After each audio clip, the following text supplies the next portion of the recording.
तो आज के इस वीडियो में हम लोग बात करेंगे एक प्रश्नावली 14.1 की, जो कि आपका अध्याय नंबर 14 का सांख्यिकी वाला जो चैप्टर है उसका अध्याय नंबर 14 का प्रश्नावली 14.1 है। उसका ये आज पहला प्रश्न मैं आपको सॉल्व कराने जा रहा हूँ। छोटा सवाल है, बहुत इंपॉर्टेंट है, खास नहीं है, लेकिन इसमें एक लाइन बड़ी प्यारी है जो कि आपको हमेशा याद रखनी है। इस चैप्टर को अपने ध्यान में रखते हुए वो लाइन आपको हमेशा याद रखनी है।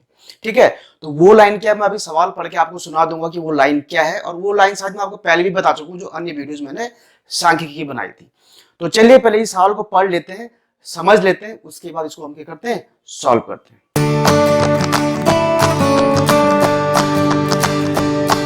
तो बच्चों ये रहा सवाल आपके सामने लिखा हुआ है। प्रश्न नंबर 1 है कि विद्यार्थियों के द्वारा एक सर्वेक्षण किया गया जिसमें उन्होंने एक मोहल्ले के 20 घरों में लगे हुए पौधों से संबंधित आंकड़े एकत्रित किए। प्रति घर माध्य पौधों की संख्या ज्ञात कीजिए। आपने किस विधि का प्रयोग किया और क्यों? यही मैं उस लाइन की मैं बात कर रहा था कि वेरी इंपॉर्टेंट जो लाइन है जिसकी मैं बात कर रहा था कि आपको इस चैप्टर को ध्यान रखते वो अपना याद रखना है, वो है आपने किस विधि का प्रयोग किया और क्यों। क्योंकि ये लाइन जो आपको अक्सर अक्सर प्रत्येक सवाल में आपको दिखने को मिलेगा, मतलब किसी न किसी सवाल में आपको पक्का लिखा होगा कि आपने कौन सी विधि का प्रयोग किया और क्यों किया। तो ये बहुत ही इंपॉर्टेंट है। मैंने आपको जब आपको मैंने दो तीन मेथड बताए थे, विधियां बताई थी, तो उसमें मैंने आपको साफ साफ कहा था कि ये लाइन आपको हर क्वेश्चन में आएगा, तो इसको ध्यान रखना है। तो जब हम इस सवाल को सॉल्व करेंगे, पहले तो आपको सवाल को देखते ही समझ आना चाहिए कि हम इसमें किस विधि का प्रयोग करेंगे। अब हम बात करते हैं आंसर पर आने की। तो यहाँ पर ये टेबल दिएगी, इस पर हम अलग से एक टेबल बनाएंगे सॉल्व करने के लिए। लेकिन उससे पहले देखो, आपने टेबल को देखा, टेबल में आप चेक कीजिए कि अब जो पौधों की संख्या 0 से 2, 2 से 4, 4 से 6, 6 से 8, 8 से 10, 10 से 12, 12 से 14, और घरों की संख्या 1 2 1 5 6 2 3, ये घरों की संख्या है। तो जो ये पौधों की संख्या है वहां पर आपको साफ साफ नजर आ रहा है कि ये क्या है, वर्गीकृत आंकड़े हैं, ग्रुप डाटा है। Group data means classified data आपके पास दिया गया है। तो जाहिर सी बात है, जहां पर वर्गीकृत आंकड़े दिए गए होंगे वहां पर आप सिर्फ दो जो विधियां आपको तीन विधियां मैंने आपको बताई थी, आप उनको लगाते हो। नंबर 1 आप लगाते हो प्रत्यक्ष विधि, उसके बाद आप लगाते हो कल्पित माध्य विधि, उसके बाद आप जो तीसरी वाली विधि है वो है आपकी पग विचलन विधि। तो आप इन तीन विधियों को लगाते हो, इन तीन विधियों में से आप इसमें कौन सी विधि लगाएंगे ये आपको पता होना चाहिए। तो जो तीन विधियां आपको मैंने बताई है, उन तीन विधियों को आप कब यूज करते हैं वो आपको पता होना चाहिए। पहली बता दो, जो पहली विधि है प्रत्यक्ष विधि है, प्रत्यक्ष विधि हम तब यूज करते हैं जब हमारे पास डाटा यानी कि आंकड़े क्यों बहुत छोटे हों, यानी कि आपके टेबल में जो आंकड़े दिए गए वो बहुत छोटे छोटे आंकड़े हो और हमको गुणा भाग करने में क्या आसानी रहे, इजी रहे, तो हम प्रत्यक्ष विधि का उपयोग करते हैं। अगर डाटा यदि आंकड़े थोड़ा उससे ऊपर यानी थोड़ा टफ है, गुणा भाग करना थोड़ा टफ लग रहे हैं कि नहीं हो पाएगा, शायद हमसे टाइम लग जाएगा, तो आप तब करोगे कल्पित माध्य विधि का प्रयोग, राइट।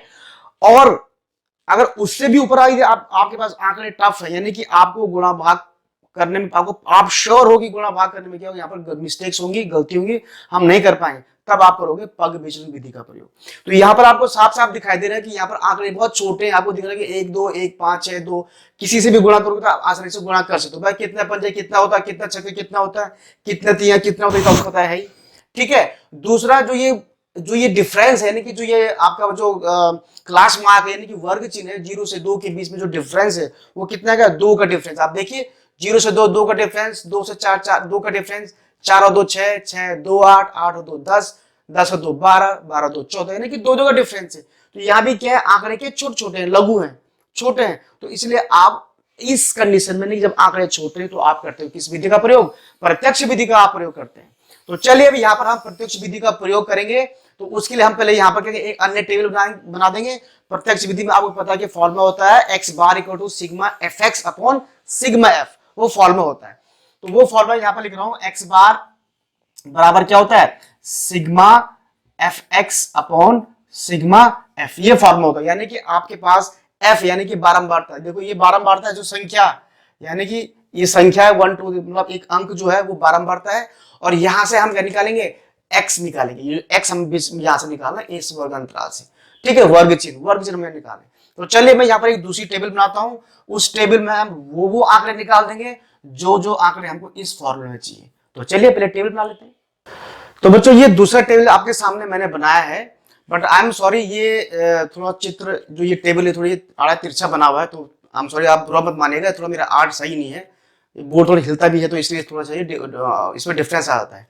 अब देखिए, क्योंकि हमारा फॉर्मूला में हमारे पास क्या है, आपको देखते हैं फॉर्मूला हमारे पास है sigma F X upon F. Sigma माने जोड़, तो सिग्मा एफ का मीनिंग होगी सिग्मा यानी एफ बारंबारताओं का जोड़। तो हमें पता है घरों की संख्या को हम बारंबारता बोले, बारंबारता आपके पास है 1 2 1 5 6 2 और ये 3। तो इसका हमें सिग्मा एफ निकालना, होप आपको दिखाई दे रहा हो वीडियो में। तो सिग्मा एफ, तो सिग्मा आपको पता घरों की संख्या कितनी है, 20 है, साफ साफ सवाल में 20 लिखा उसने कि 20 घरों की संख्या। और वैसे भी आप जोड़ो तो सिग्मा एफ जो आपका 20 निकलेगा। देखिए 2 1 3 1 4 5 9 6 15 2 17 3 20। ठीक है, एक्स कैसे निकालते हैं, एक्स के लिए मैंने आपको बताया था कि जो ये आपके वर्ग चिन्ह जो निकालते हैं कि upper limit plus lower limit oblique 2। तो देखिए 0 में 2 जोड़ते तो 2 2 बटे 2 यानी कि यहाँ पर 1 आ जाएगा, 4 और 2 6, 6 का आधा 3। अब देखो जितने का डिफरेंस यहाँ है उतने का डिफरेंस आप यहाँ भी नहीं, बार बार आपको ये जोड़ करके 2 से भाग करने की जरूरत नहीं है। तो देखिए यहाँ पर 2 का डिफरेंस है, तो 2 1 3 और 2 5 और 2 7 और 2 9 2 11 2 13, ये ऑटोमेटिक डिफरेंस हो जाएगी। देखिए अब 14 12 26 और 26 का आधा कितना हो गया, 13 हो गया, तो ये आ गया। अब ये आप दूसरे टेबल हमको चाहिए एफ एक्स, यानी कि यहाँ पर एफ और एक्स भी है फॉर्मूला में।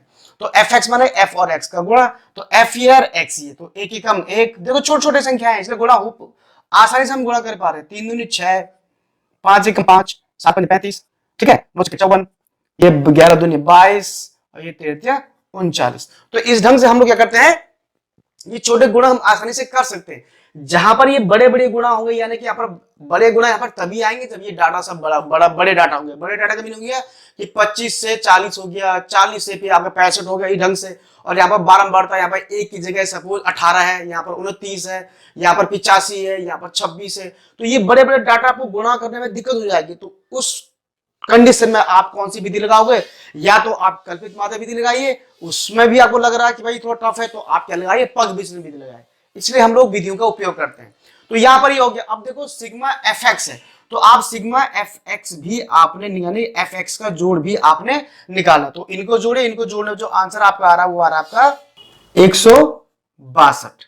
तो बस ये बात अभी क्लियर हो गई है कि सिग्मा एफ एक्स का मान है 162, सिग्मा एफ का मान है 20। फॉर्मूला आपको दे रखा है, फॉर्मूला आपको पता है कि एक्स बार यानी कि माध्य बराबर होगा sigma F into X upon sigma F. तो very simple, sigma F X आपने निकाला 162 और ये आपका हो गया 20 सिग्मा एफ। तो इसको अगर आप डिवाइड करोगे तो जाएगा 8.1 पौधे।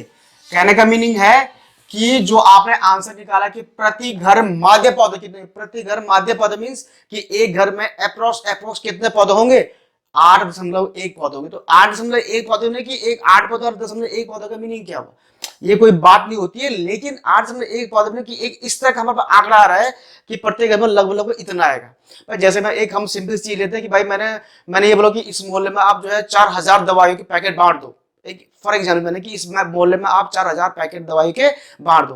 तो एग्जैक्टली पता तो नहीं होता है कि प्रत्येक घर में कितना आएगा, तो हम एक अंदाजा लगा लेते हैं कि हाँ भाई ये इतने घर टोटल है और इतने दवाई का पैकेट है। तो हम क्या करते हैं कि उस पूरे मात्रा को उससे हम डिवाइड कर देते हैं और देखते हैं अप्रोक्स एक घर में लगभग 5 5.5 5.6 कुछ इस ढंग से पैकेट आएंगे, एक अंदाजा हम बताते हैं। तो वही चीज ये है कि प्रति घर में जो पौधों को माध्य आएगा वो आएगा 8.1 प्लांट्स, यानी कि 8.1 पौधों का क्या आएगा, माध्य आएगा।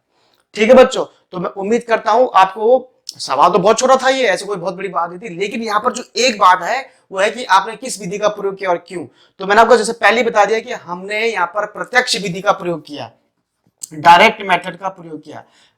आपको मैंने पहले की वीडियो में ही बताया आपको कि हमने प्रत्यक्ष विधि का प्रयोग किया। प्रत्यक्ष विधि का फॉर्मूला यही होता है sigma F X upon sigma F.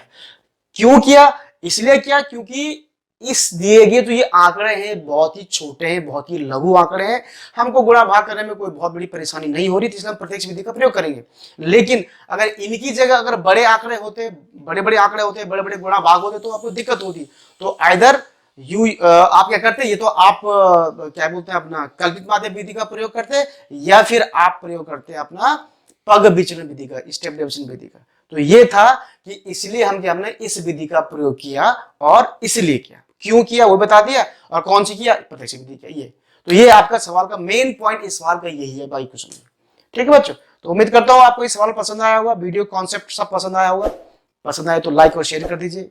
एक बात हाँ है, सब्सक्राइब तो कर दिए चैनल को। बच्चे आप लोग सब्सक्राइब नहीं कर रहे हो चैनल को सब्सक्राइब करके तभी तो आप स्टूडेंट्स लाभान्वित होंगे। जो गरीब से गरीब बच्चा है वो भी तो लाभान्वित तभी तो होगा।